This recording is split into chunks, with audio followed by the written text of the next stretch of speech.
कई बड़ी इमारतें, कई होटल्स लिस्ट पे हैं जो कि जहाँ पे टैक्स हो सकते हैं, टेरर टैक्स।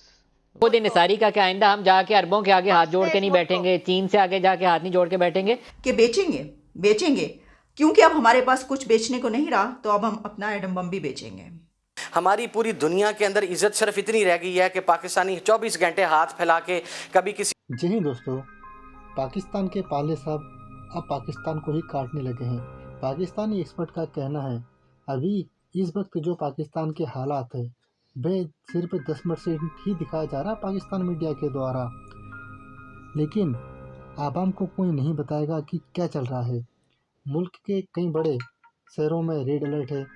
टीटीपी से मुज़ाकरात जो चल रहे थे, अब क्या हुआ उसका कोई जवाब नहीं देगा आवाम को। दूसरी तरफ हमारे पॉलिटिशियन हर दूसरे दिन कहने लग जाते हैं हमारे पास आप पैसे नहीं हैं, हम कब तक अपने दोस्त मुल्कों के सामने हाथ फैलाए खड़े रहेंगे। दुनिया हमें नए नए नावों से नवाज रही है। हर दूसरा पॉलिटिशियन यही कह रहा है कि मुल्क दिवालिया होने वाला है। अब तो हमारे पॉलिटिशियन यह तक कहने लगे हैं कि हमारे पास अब कुछ बेचने को बचा ही नहीं, अब हम एटम बम बेचकर मुल्क चलाएंगे। एटमी पावर बनने के लिए हमने क्या क्या नहीं सहा, आज वो भी हमें बेचना पड़ेगा। पाकिस्तानी न्यूज़ चैनलों पर ही सुने पाकिस्तान का हाल। ये है कि कोयटा में बम धमाका, 5 शहादतें भी हुई हैं कुछ देर पहले, ऐलान हुआ है।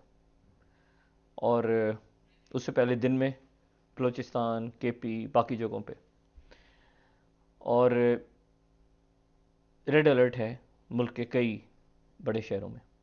और मैं यहाँ पे हम दायरे के तस्दीक से ही खबरें चला रहे हैं और बहुत एहतियात से, लेकिन बस आप यूँ कहें कि वो कहते हैं थोड़े को बहुत ज़्यादा जाने।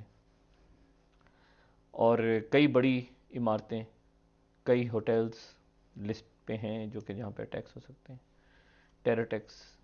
ये जो मामलात हुए हैं तहरीक तालिबान के साथ, ये तो दो चीज़ें तो अवाम को तो बताने की किसी ने यहाँ पर ज़रूरत ही महसूस नहीं की।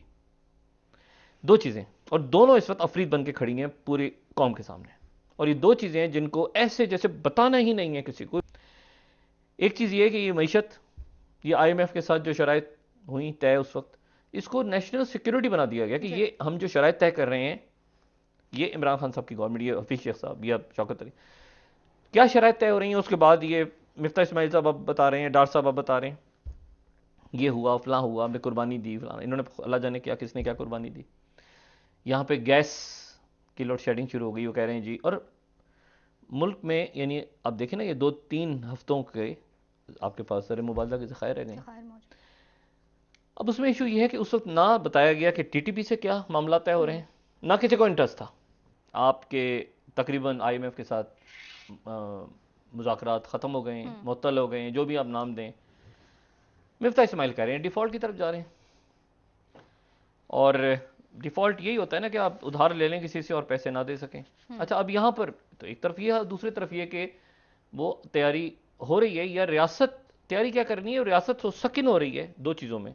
एक ये माशी सूरत हाल, और दूसरा ये सिक्योरिटी क्राइसिस, ठीक है, जिसके बाद इस बात के इम्कान हैं कि कोई ऑपरेशन करना पड़े। ऐसे तो नहीं, ये कहाँ से हो रहे हैं, कहाँ पे ये और अचानक से रॉक सब इतनी बड़ी। हाँ, वो तो है, अभी हुआ ना वाकया ये जो बन्नू में हुआ, और उसके बाद तेजी आ जाती है। वो तो फिर ये टीटीपी का क्या मामला हुआ है, कहाँ बात हो रही थी, कहाँ खराब हुई है, ये हमें पता चले। तो अब मसला ये है कि वो, और दूसरा मसला आपका मईशत का है। जितने वज़राए ख़जाना है उनको बिठा लेंगे एक जगह बिठा लेंगे, बैठ जाएं सारे एक जगह और बताएं कि ये कितना कर्जा बाहर से आया है और कहाँ गया है और पैसा किधर है। और उस वक्त लेके आज तक के नैब के चेयरमैन को बुला लें, और साथ शहजाद अकबर साहब तशरीफ ले आए और वो बताएं कि एहतसाब के नाम पर उन्होंने क्या पॉलिटिकल इंजीनियरिंग की है इस मुल्क में। तो बात ये है कि ये एक जगह रुक गई जाके, ये मुल्क एक जगह आपको ठहरा हुआ लगेगा। बिल्कुल, मैंने कहा ना, जो लोगों के इश्यूज हैं वो बिल्कुल उनका है कि बिजली का बिल कहाँ से देंगे हम। इनका इशू ये है कि वो 727 अरब रुपया देना है। रियासत का इशू है कि दिवालिया ना हो जाए, आपके चाइना से, सऊदी अरेबिया से पैसों को अगर मतलब आप एक शैतानी चक्कर है ना, उधर से पैसे आ गए तो उधर दे दिए, उधर इस तरह चल नहीं सकता।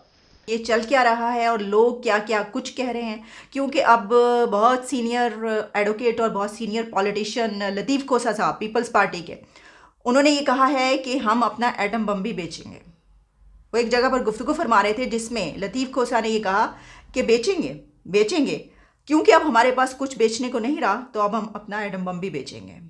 ये उनका कहना था। उन्होंने और भी बहुत सारी ऐसी बातें की हैं जो सुनने के काबिल हैं, क्योंकि कभी कभी ऐसी बातें सुन लेनी चाहिए। शायद इसी की वजह से हम थोड़े से सही हो जाए। At the end of the day you have to face the reality and that is कि आपको डिफ़ॉल्ट डिक्लेयर करके अपने आप को अपने लिए एक रोड मैप तरतीब देना पड़ेगा फॉर 20 ईयर्स, फॉर 25 ईयर्स, और उसके ऊपर आपको चलाना पड़ेगा। वगरना ये जो आप हड्डी तोड़ने का इलाज सिर्फ हल्दी लगाकर या बैंडेज के जरिए कर रहे हैं, ऐसा नहीं होगा सर। लेकिन डिफॉल्ट की बातें करना आसान है, शायद आपको पता नहीं है कि उसकी तकलीफ कितनी ज्यादा होगी। वो बहुत तकलीफ दे सूरत हाल है, उससे बच के निकलना चाहिए। 20 ईयर्स का रोड मैप होना चाहिए। खुद इंसारी का कि आइंदा हम जाके अरबों के आगे हाथ जोड़ के नहीं बैठेंगे, चीन से आगे जाके हाथ नहीं जोड़ के बैठेंगे, लेकिन डिफॉल्ट से बचने के लिए जितनी हम कोशिश कर सकते हैं वो पूरा जोर लगाना चाहिए। ये खुशाइन चीज नहीं होती कि डिफॉल्ट मुल्क कर जाए, आपकी दाल रोटी के लाले पड़ जाती हैं, आप इंपोर्ट भी नहीं कर सकते।